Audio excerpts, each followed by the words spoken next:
Hello, Bentendo here. I'm a clinical psychologist in Las Vegas, the capital of play, and I'm also a hardcore Nintendo fan. And today I'm going to talk about 3 ways that video games are beneficial to our psychological well-being. And this is based on a theory that I've been developing based on my experience with video games over the past 15 years. And it can be summarized in 3 words, and those 3 words are play, goals, and spirituality.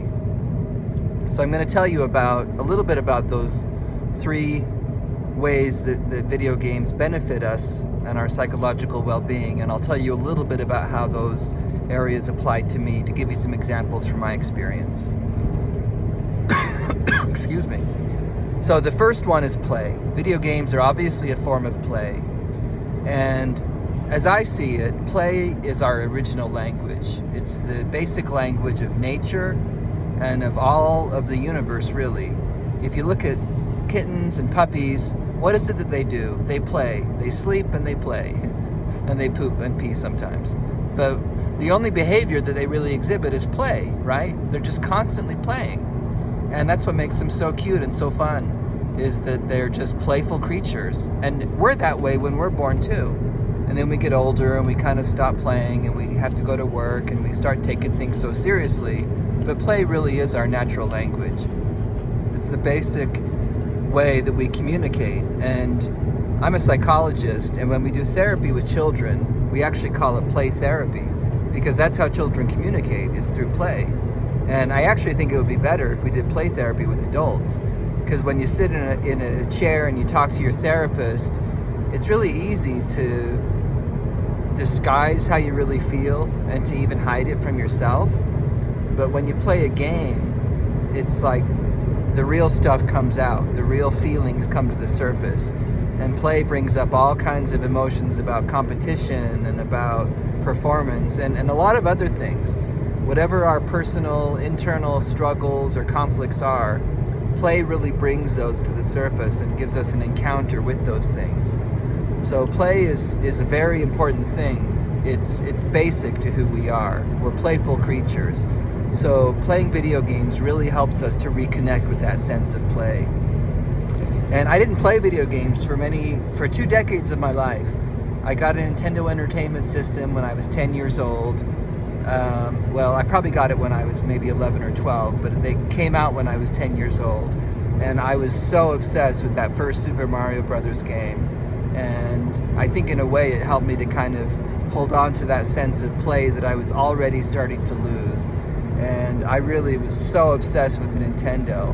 But I kind of stopped playing for 2 decades. I stopped at about age 13 or so. And I remember before that it was like my main obsession. And I subscribed to Nintendo Power.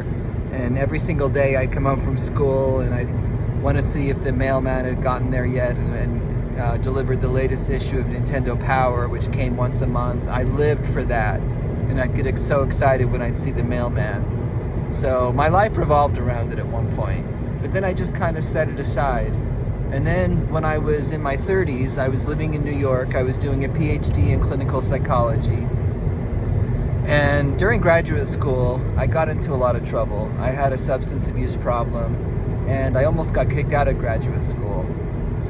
Whew, those were some rough times, which I don't really like to think about, but it happened. And, before that, and I actually grew up in the Latter-day Saint Mormon Church, and so I actually never had any alcohol, didn't even have coffee when I was a kid.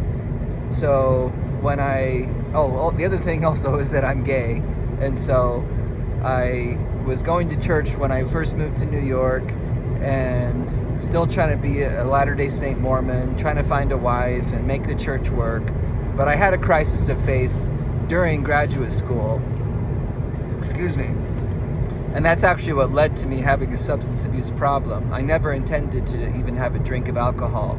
But one day I was at a gay bar with some of my new friends I'd made, and I ordered a Diet Coke, and they gave me a rum and Diet Coke, and I tasted it, and it tasted like medicine, kind of gross, but it made me feel good.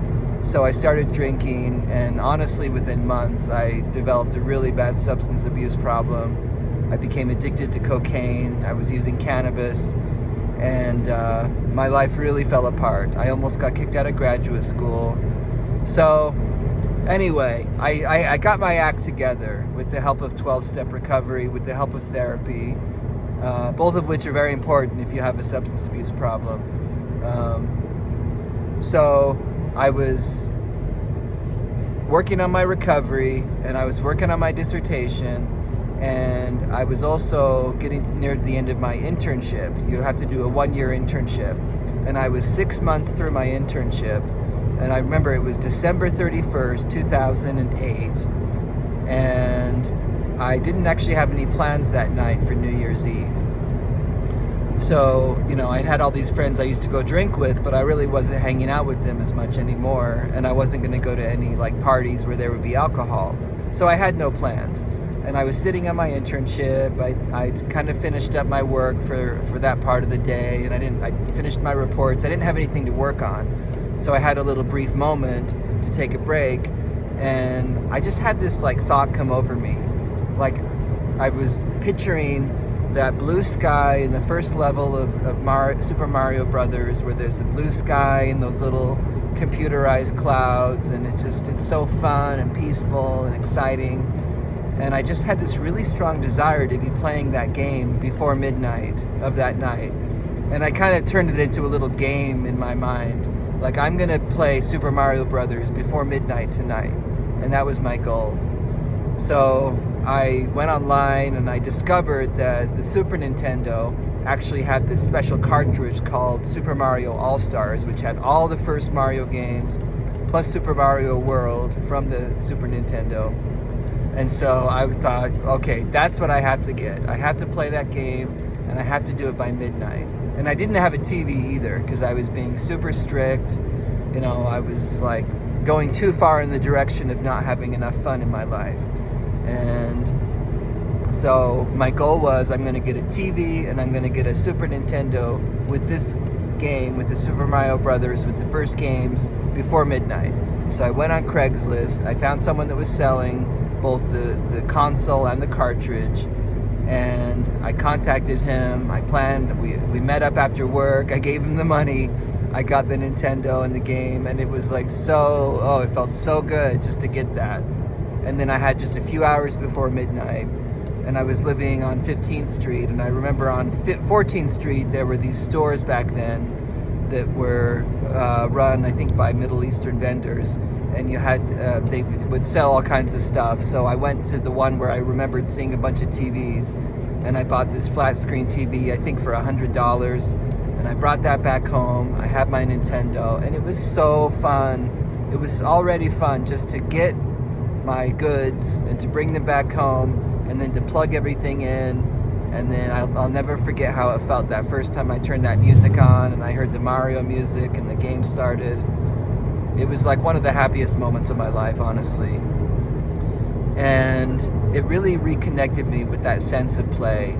And ever since then, I've just been in love with video games again. And I eventually started playing a lot of other games, and I'll tell you more about that another time. I got into the Zelda games again, which I'm really, really in love with as well.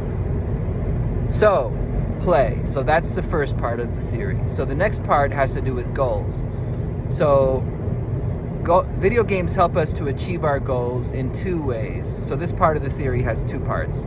So part one is that video games are a really effective reinforcement for working on a goal. And then the second part of the theory is that when we use them as a reward for working towards a goal, then they also keep us in a goal-oriented frame of mind, a goal-oriented energy or mindset. So let me explain how this applies in what I was going through at that time that I just described. Okay, so I had 6 months left on my internship. Internship is easy to do because you just show up and you do your job, right? It's like a 9-to-5 job, easy enough. Go Monday to Friday, do your work, see your patients, write your reports, done. The hard part is the dissertation. If anyone's ever done one before, you know that it can be very, very difficult to get a dissertation completed because there's no deadline. Your school will allow you to keep registering for, year after year. No one's going to force you to get it done. And I'm one of those people that got really good at writing papers at the very last minute. And people told me I was a good writer. They always gave me that positive feedback on my writing. But the truth was, I really was writing everything the night before it was due. So with the dissertation, I didn't have anything like that. So after I had that experience on New Year's Eve and I had 6 months left to get that dissertation done, I made up my mind that I was going to use that newfound passion that I discovered for video games to help me get the dissertation completed. And this is basically what I did. So at the time, I was kind of slacking off on doing dissertation work. So I realized I really love playing video games. So I made kind of a rule for myself. So I decided I was going to work on the dissertation for a certain amount of time each day. I think at first it was only like 30 minutes, and then I increased it to 2 hours per day. And I made a little chart for myself, to show that I'd done my work. And then I made a deal with myself that if I do this amount of work on the dissertation, then I get to play the video game for the rest of the day, like on the weekend, for example. As long as I just do 30 minutes, I can play Mario the rest of the day. And it was really effective because it was a great reward. It was something that was fun. But the other part about it is when you play a video game versus like watching a movie or a TV show, you're not just sitting there passively. You're still actively working towards a goal. So I was still working towards a goal when I was playing, even though I was, doing something kind of mindless and fun and playful. I was still working towards a goal just as I'd been doing when I worked on the dissertation, which is not as fun at first. But it kept me in that goal-oriented energy or mindset. So what was really kind of neat that I found was once I started kind of primed the pump, so to speak, once I started working on the dissertation and then reinforcing it with video game breaks, I found that I actually naturally within myself started craving more hours on the dissertation. And I started working on it like crazy and working on it for several hours per day. And then some days I wouldn't play the video game for quite as much time as a reward. Sometimes I'd play it for longer. But I really actually started to experience the dissertation itself as a form of play. And it was almost like that energy of the game transferred into the dissertation, into the writing. Kind of something that seems very boring, just putting words onto a page, became really fun and exciting. And it just changed the whole writing activity. And I was able to even think of it more as a playful thing and just work through difficult parts by making the whole thing kind of more of a game. And the video games helped to do that for me because it was my reward for work, but it also generated this playful game, goal-oriented but playful energy that then spread into the actual dissertation work and helped me to do more work on it than I even originally intended. That was a very powerful experience. So that's part 2 of the theory. So the third part has to do with spirituality. And this may seem kind of far-fetched to some people because people think, video games, they're not spiritual, they're just, people often actually think the opposite, that they're like dangerous or whatever, which, in my experience, they're actually very helpful for spirituality. Now, this part of the theory is very much inspired by the work of Joseph Campbell. And he was a comparative mythologist, a scholar in the 20th century. And he wrote a book called The Hero with 1,000 Faces, which I actually have not yet read because it's very dense, but I intend to read it eventually. But what I would recommend, if you'd like to learn more about his work, is a series of interviews he did with Bill Moyers, and it's called The Power of Myth. And The Power of Myth is an incredible exposition of Joseph Campbell's ideas. And I remember I listened to it in graduate school, and it blew my mind because I mentioned earlier that I lost my faith in the Mormon Church when I was in grad school, and I still craved a relationship with God or the divine or something. I think I was actually seeking that when I was abusing substances. I was seeking for something. And video games gave me an experience of spirituality, But before I can get into that, I kind of need to explain how this applies with Joseph Campbell's work. So what he did in his comparative mythology is he compared all of these different stories that occur in all the world's religions, in all different traditions, in ancient traditions, in modern traditions, in all different cultures. And what he found was that there are a lot of common themes, and they tend to, even in ancient times, these common aspects of the spiritual traditions, they would occur in cultures that had no contact with each other. So that's how we know that they're just a natural part of the human psyche and of the human imagination. And he compared all of these stories, and he put them all together in something he called the monomyth. And what he proposed is that this monomyth has something that he called the hero's journey. And so what you see in all these stories and religions and spiritual traditions is this hero's journey that the hero goes on. And the really powerful part of Joseph Campbell's ideas is that he proposes that it applies just as much today as it did back then, and that even in modern art forms like Hollywood movies or non-Hollywood movies or films or in a theater production, in cinema, in plays, even in paintings and sculptures and other kinds of artworks, you're actually going to find all of these aspects of the hero's journey, of the monomyth that's in all cultures and in all religions. And that's a very kind of provocative idea, actually, because like people think that movies are just kind of superficial and but they actually have had a big influence on a lot of modern artists, and a lot of contemporary movies have been made based on Joseph Campbell's identifying this hero's journey. And so he's arguing essentially that when you watch a movie, it's almost similar to being in church, that you're having an encounter with the divine, an encounter with the hero's journey. Now, Joseph Campbell died at the time that video games were coming to be popular.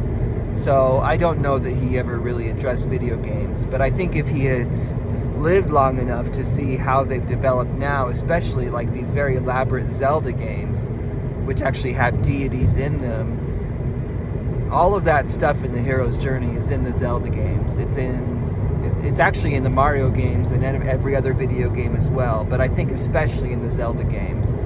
And so I would argue that it's actually even more powerful than watching a movie or going to like a religious service where you're just sitting there passively. Because when you play a video game, you get to enact the hero's journey yourself. You get to play that role and be the protagonist and go through that whole experience. And I think for myself, when I first was getting into video gaming as an adult, I had lost my faith in a traditional religion, and I was searching for a form of spirituality. I searched for it in substances, and I didn't find it there either. But then when I started playing games, it really awakened something magical inside of me, something that I remember feeling as a child in many different ways. I think, sometimes we idealize our childhood and we remember that magical feeling. Well, video games can actually bring that back, and it's a form of spirituality where you're connecting with the divine forces in the universe. So I really do turn to video games as a source of spirituality. I'm not saying that it's a replacement for church. I'm actually a Quaker, and I have a real life faith tradition.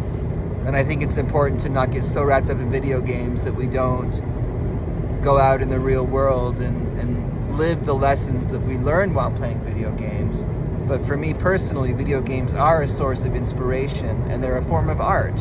And that's really what Joseph Campbell was proposing, is that art, religion, and spirituality are all continuous with each other. There's no really clear distinction amongst any of those things.